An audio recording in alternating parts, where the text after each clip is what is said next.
Cincinnati Bengals Weekly Show on the Grilling Truth Sports Network. As always, the Cincinnati Bengals Weekly Show and the Grilling Truth is powered by Betting.net. Betting.net, your best bet for finding the online casino or sportsbook that's right for you. Make sure you check them out at Betting.net. I'm your host for the Cincinnati Bengals Weekly Show, Mike Goodpaster. I want to welcome in my co-host, Ty Robbins. How you doing, Ty? What's up? Hey, Bengal Nation. Great time to be a fan, huh? 6 in a row. About to be 7 if we go down there to New England and take care of business. A lot of things we were able to become first in the division. That's always big. You know what I mean? They interviewed Zach Taylor this week, and he was just like, that's one of their priorities they want to take care of is winning the division. And they still have an opportunity to take over the first seed if everything goes their way and they take care of their, what they can take care of. And that's just keep winning, Yeah, because the good thing right now is the Chiefs are struggling with everybody. So we only need them to struggle and lose a game. They almost lost to the Texans. They almost lost after having a 27-0 lead the week before against the Kansas City Chiefs. So there's that possibility. And winning this game is huge just because, the Ravens are struggling also right now. Who knows who's the Falcons? Buffalo Bills are not playing as well as everybody thought they would. They're winning games, but not at the way most people would think. But I just want to start off here. My concern with this entire thing now is injuries. The Bengals lost Sam Hubbard to injury. They'd already lost Trey Hendrickson, which it sounds like he might be back. Did you lose Cam Taylor-Britt? You already were missing Mike Hilton. It does from what I read today, look like Britt was going to try to play. Hilton's going to try to play. Hendrickson's going to try to play. But right now, that has to be the biggest concern with this team. Yeah, this is the time of the season where you got to play through injuries. And yet you have to be smart about it if you're in the playoff position where you can have the longevity in the playoffs. So it seems, that Trey Hendrickson's going to play with a brace. Cam Taylor-Britt, he's going to play. Hilton's going to play. All those guys are coming back, and then you even got Hayden Hurst is going to. So a big portion of our defense is going to be back, and just in time for this game. This is an important game, like you said. The Patriots aren't going to lay down, right? They're 7-7, but this is they still had a shot, at the playoffs here, and they've got to win too. So they had one of their worst losses last week. If you sat and watched that is one of the worst losses in the history of football. I think it really took a toll not only on their team but also on Belichick, and the fans. The fans, especially up in Massachusetts, man. My wife's from that part of the area, and they want winners, man. They're used to winners, and so when things don't go their way, they're going to say stuff. So I think it's important that the Bengals go and they get out to an early lead, right? They put a lot of pressure on Max Jones and make him make some untimely throws and stop the running game. And I think the Bengals are going to do well there. But, the other factor that you have to factor in when you go to New England and Gillette Stadium is the weather. The weather, it's supposed to be really windy. So how much throwing do you do? You know what I mean? How cold is it going to be when you take that hit? Are you going to be able to hold on? So turnovers are going to be a factor as well. So I think all this plays into the Bengals' hands. They've got on paper, they got the better team. They're on a hot streak right now, and a lot of people are questioning Belichick. So something that you didn't think, legendary coach would happen. And I don't know if it's so much Belichick as it is the offensive coordinator. They're just not very talented. I don't think it matters who the offensive coordinator is. I just hope we don't see Bailey Zappi at any point because I do think he is a better option than Mac Jones. Yeah, I agree. And they'll probably keep Mac Jones in there and get some experience, which is good for us, especially if everybody's back. And one of the keys is Trey Hendrickson getting in there. Sam. Cam Sample getting in there, and Joseph Osai. Joseph Osai thought's been playing well for being out as long as he was last year and coming in just now getting the reps under his feet to get in there and make some big plays. He did, 2 weeks ago with the Chiefs, and he did last week as well. He put a little pressure on Brady, hit his hand for the fumble. So if those guys can apply pressure, that's going to be a big way of winning this game. Yeah, and defensively, Lou Anarumo again. He is superb in second half adjustments. He put on a clinic Sunday on that regard. They completely shut down the Buccaneers offense in the second half. He threw a lot more guys back into coverage in the second half, even though he was losing guys. He gave the Bucs fits with that. And the two guys that really stand out, of course, DJ Reader, who I think is the most underrated player in the league, or one of the most underrated players in the league. He was personally responsible for 2 of Tom Brady's 4 turnovers. And then Logan Wilson, who the week before had 17 tackles. This week, or this past week, he only had 15, but he threw in a sack and 2 quarterback hits. Yeah, here's the other thing with DJ Reader. I have to agree with you. He's the most underrated defensive tackle, and I can't believe he gets shunned or stubbed every year over this. And it's motivation to go out. I think he's going to put a clinic on Mac Jones. I think he's going to be like, look, it's Christmas Eve. There's going to be a lot of people watching this, and I'm going to show you what I'm made of. And when he's in the game, he's going to put pressure. He's going to shut up that middle. You put Pecco, you put BJ Hill in there, and they're going to stuff that run. And really, that's what Belichick's going to want to do, especially with Mac Jones not playing and throwing and being accurate with his passes. They're going to want to run the ball, and if DJ Reader stuffs them, and with the linebackers Wilson and Pratt, it's going to cause a lot of chaos for them, and they're going to have to adjust, or they're going to lose. Yeah, and we definitely don't want to do that at this point because things could get a little rough if they were to lose this game and have some injuries. Not out of the woods yet, and I think most times the biggest thing to winning a championship is the luck of injuries and not having them. They didn't have many last year, so hopefully this doesn't bite them in the ass as we go down the home stretch. Now, the only thing on offense I think can worry anybody are the woes with the tipped passes. The first drive of that game against Tampa Bay was great, and you get to tip the ball. He's actually had, according to what numbers you look at, somewhere between 23 and 5,015. Now, it's a problem they have to clean up. And really, I don't think anybody even knows how to address this problem because I don't hear anybody talking about it. But everybody talks about the O-line's better now because to make up for the tackles, they only take like a 3-yard drop, and then he throws the ball. My point is, by doing that, shows you the O-line's still not that good because that causes the batted balls. Because if he's getting rid of the ball that quick, they're not going to come after him. They're just going to stand at the line, throw their hands up, and knock the ball down. Right. Well, they're going to be tested because, they've got Josh Uche in there, and they got Matthew Judon in there. And they're going to Judon has got like 14 or 15 sacks right now, too. Josh Uche, too. They're going to put pressure. And the thing about those two guys is they're versatile, right? They can play left side, right side. They're gonna test those tackles. And last week, Lyle Collins didn't play his best game, so that's a little concerning. Hopefully, it was just a bad game, and Jonah Williams has been up and down, but hopefully, they'll come together. And as long as they can block for Burrow, that's going to be important. Last week was scary when Burrow almost took like a 26-yard sack. If it wasn't for that holding call, defensive holding call that called it back and got him a first down. When he gave him the ball in midfield, that could have been a completely different game then. And you look at things like that. That matters too. The momentum of the game.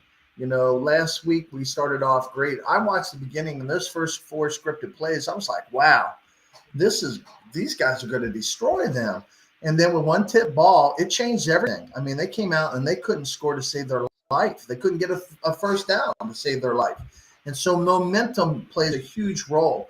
So turnovers, keeping the ball and keeping Burrow upright, and the running backs keep holding on to the ball are going to matter. So, and I think really, to be honest with you, I think for the Patriots to have a true chance of winning this game, they're going to have to capitalize on turnovers because I think their defense is good, but their secondary is just so banged up. And I don't think Mac Jones and the offense can get it going. And I think with our defense, who by the way, and under with the national media is always underrated, always. Yeah, So but you're always going to have an underrated offense when your defense, or an underrated defense when your offense is that good.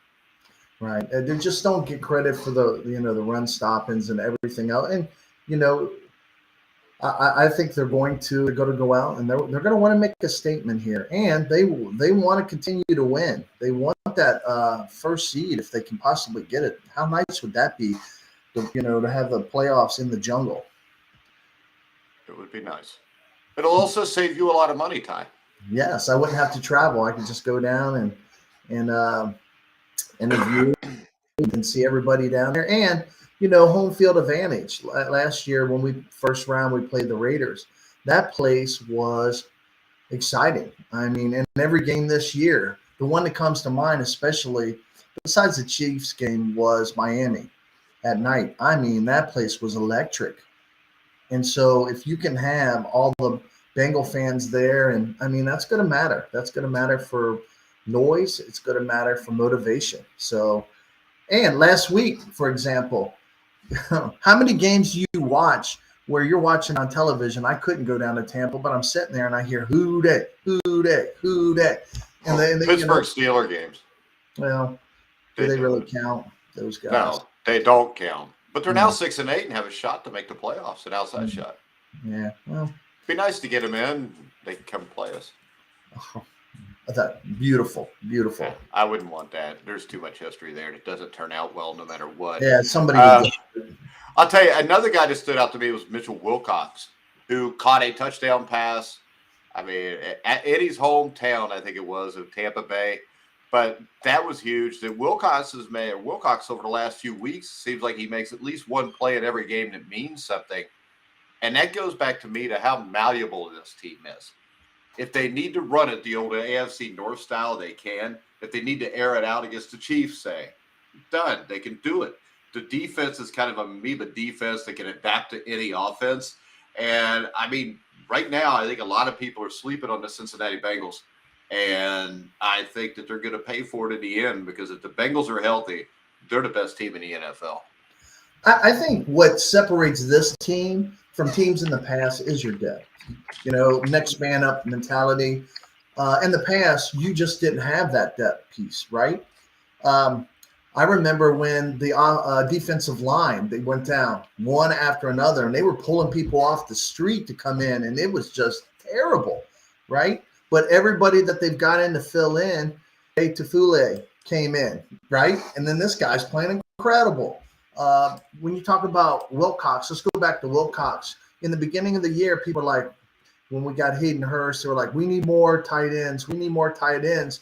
But, I've been watching Wilcox for a while. He's really, I don't know if he's like 6'4". He's tall, right? And he can catch. He's proved it in the preseason. He can go out and catch as well as block, and they've used him on special teams. So when he went down, this is his opportunity to shine, especially in his hometown, and he's not dropping that ball. So the cool thing that once he got it and he scored, he spiked the ball and the ball went into the stands. He lost it. And then I guess he went on to Twitter, and people in Tampa, where he's from, they located the person that has the ball, and he said he's since worked out a deal with that person. I don't know what that means, but I think he's getting his ball back for his touchdown. Yeah, and I think the way the Patriots win this game is the wind has to be a factor, and the running game for the Patriots, which finally showed signs of life with Stevenson, who'd been hurt for a while in Vegas on Sunday. He shook off an ankle injury. He turned in a career-high 172 yards on 34 carries. And the one thing that has been the consistent thing, if teams don't run for more than 100 yards against the Bengals, they don't beat the Bengals. Opponents have rushed for 102 yards or fewer in 5 of the last 6 games, dating back to that debacle in Cleveland. So that was Cincinnati's last loss. And I think the definite way to beat this Bengals team is to be able to run the ball. And I think the Patriots are going to struggle there. Again, you got DJ Reader, you got BJ Hill, you got you got Pratt, Wilson, and Gaither too. Right, you got the linebacking crew, and last week even Dax Hill was playing for Hilton. Came in and made that tackle behind the line. So all of those guys with Hilton back in, I think they're going to struggle. I don't think Stevenson's going to get, the yardage he got last week. I just don't. I think our defense is much tougher, especially with the run, than the Raiders. And so they're going to struggle there. If they don't get that run going, then I think they're going to try and throw. They're going to test, Eli Apple and Cam Taylor-Britt in these corners. Well, that's fine because last week Jones was 13 of 31 for 112 yards. He's only thrown 7 touchdown passes all season. And, I mean, you got Devontae Parker, who is sitting out with concussion probably. Jacoby Myers led the wideouts with 2 catches in the game. And then, of course, the stupid play at the end of the game. So when you look at this, I don't think throwing the ball is the way to get this done. You have to be able to run on the Bengals. But I think the other thing is I think the Bengals are going to have a hard time running on the Patriots, even though I think the Bengals do have 2 good running backs and 3 good offensive linemen from guard to guard. But even with Mixon and Pirine, I think they're going to have a hard time running the ball. Yeah, if they don't get the run game going, if they do get the run game going, then it's going to be a struggle. Yeah, it'll be a blowout if they. Yeah, because then they're going to see a lot of play action, and they're going to hit. If they don't, the good thing about the Bengals is they have options. They have the talent, the ability, and they're going to hit the middle of the field. They will pick you apart. I mean, Boyd had a great game last week, and it was the first time that all 3 Higgins, Chase, and Boyd had touchdowns. So he is going to spread the ball out. I'm sure. Excuse me. I'm sure that Belichick's going to try and do all he can to keep Chase from being a difference maker, but that's going to open up Higgins and Boyd and Hurst and these guys coming out of the backfield. Plus, whoever else comes out, and is going to play. So I think it's going to really put pressure on the Patriots to try and stop all the weapons. And I don't know if you can. And the other thing that I really like is now that Trey Hendrickson's back in, I don't know how much he's going to play. But last week when Osai and Sample were putting pressure, they were putting pressure on Brady. Brady's a veteran, right? He's played for a long time, and he was trying to get rid of that ball. And he can dissect the defense, right? He can process it. Whereas Mac, I don't think he has that skill. I think he's going to be nervous. I think he's. You know what? Mac Jones has got a better offensive line in front of him than what Tom Brady had. Yeah, well, still, you put a pressure on somebody. You get these big linemen coming after you. You're gonna try and get rid of the ball. So I think, he's going to do that. And like I said, the wind factor, we just don't know. It's supposed to be really windy. It makes me think about how important our special teams are going to be. Because last week our special teams played great. That's perfect because the Patriots special teams has been pretty much atrocious all year. And last week, Nick Folk, was almost perfect. Hit a 47-yard, 54-yarder. But otherwise, the Patriots special teams were a mess. The Raiders consistently raced past the 25-yard line. And that'll tell you how bad it was because I don't know that I've seen – have the Bengals returned 6 kickoffs this year? But there was 6 kickoffs last week in that Raiders-Patriots game. And the Patriots, the 6 times they kicked it down, the Raiders ran it out past the 25 on 5 occasions. Yeah. Field position is going to matter again. I mean, you got to have – you play on short fields, you certainly got the advantage. And so with McPherson and his leg, and I thought our punter played exceptionally well. You know what I'm saying? Yeah, Drew Crispin. Yeah, Drew Crispin was punted the hell out of the ball. Yeah, he is a big upgrade from Huber. Yeah, so then again, you don't know. It's cold, the air, the ball's hard. We'll see how that all plays in a factor. But both of our kickers have strong legs, and I'd rather go with that. All right, so what do you want to talk about now, Ty? I'm out of stuff. I want to talk about the possibility of, getting a first seed, right? If we can get past this and you got Buffalo coming to town, there's going to be a lot on that line for that game. And at first, I thought, well, if the Jets win tonight, if they lose tonight, the Bengals are in, they secure a playoff spot. But I thought, well, maybe that Ravens game won't be that big a deal because we'll set people just in case we got to play like we did last year or with the Browns. But when you have the possibility, a lot of things got to happen. Again, the Chiefs got to lose and we've got to win. But if that happens, that's a real possibility, and anything can happen in the NFL. What do you think on that? Well, right now you've got the Chiefs will play the Seahawks. The Seahawks are still fighting to get into the playoffs. You've got the Chiefs playing the Broncos. The Broncos suck, but the Broncos did almost beat the Chiefs a couple weeks ago, as did the Texans. And then the Chiefs play at the Raiders, which could be dangerous because if the Raiders are healthy, you got Josh Jacobs.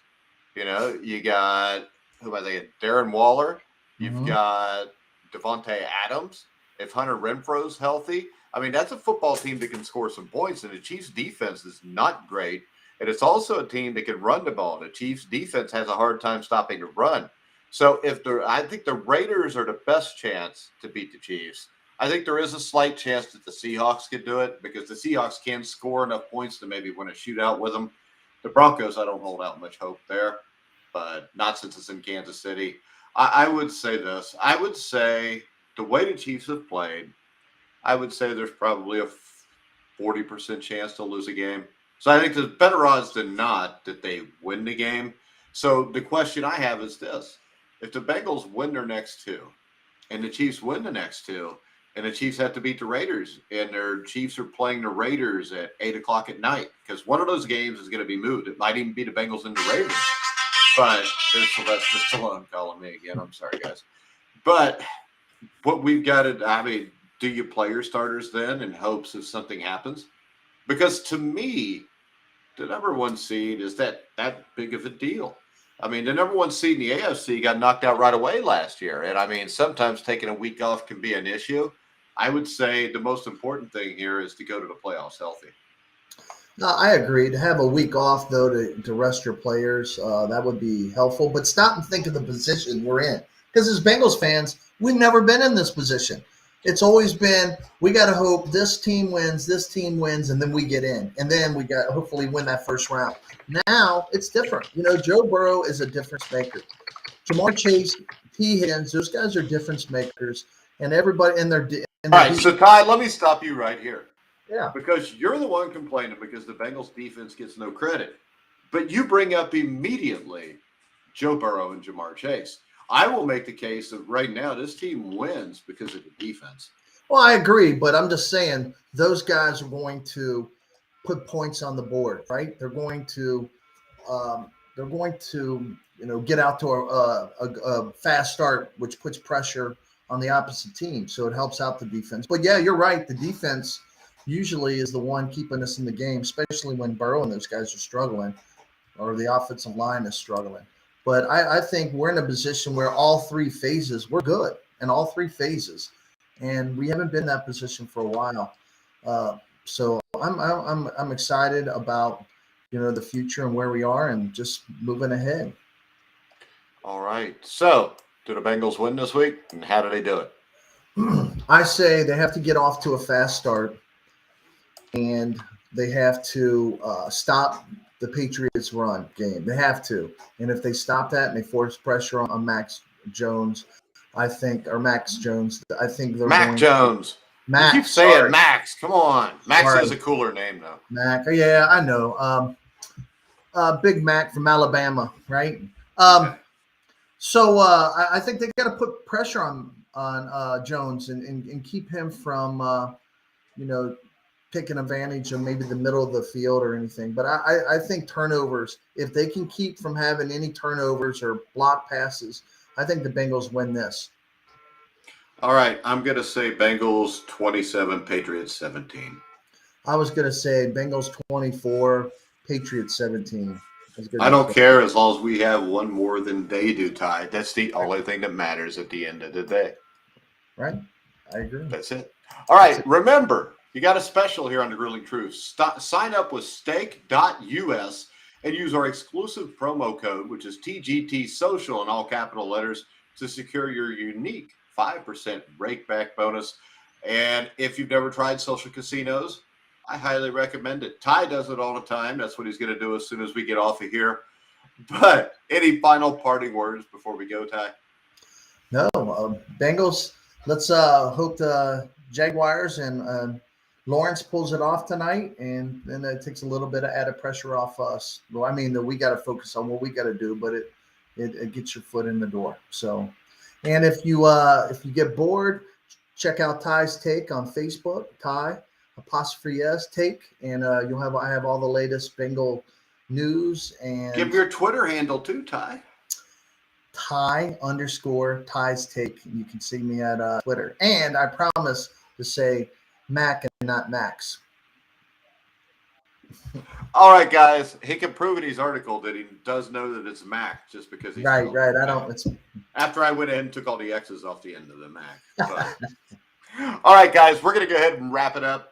Make sure you go check us out at The Grueling Truth, at Grueling Truth. We've got two Bengal polls up right now. The one's pinned at the top. That's to give me your opinion on the greatest Bengals running back of all time. The correct answer is Corey Dillon, and anybody that doesn't say that is a moron. Agree, Ty? he's pretty good, man. He pretty good for the Bengals and the Patriots. And we got 4,000 votes on the top wide receiver of all time, but everybody was a moron there. Because it's Isaac Curtis is the correct answer. But I do realize that out of 4,000 people, probably only 500 are old enough to remember Isaac Curtis. So Right. Doesn't get the due respect, that's for sure. all right, guys, we're going to wrap it up. We'll be back next week. Joe Kelly will be back with us. So until then, I'm Mike Goodpaster. He's Ty Robinson. You've been watching Ty Robbins, not Robinson. See? Max Robbins. But for Max Robbins, I'm Mike Goodpaster. You've been watching and listening to The Grueling Truth. We're the legend.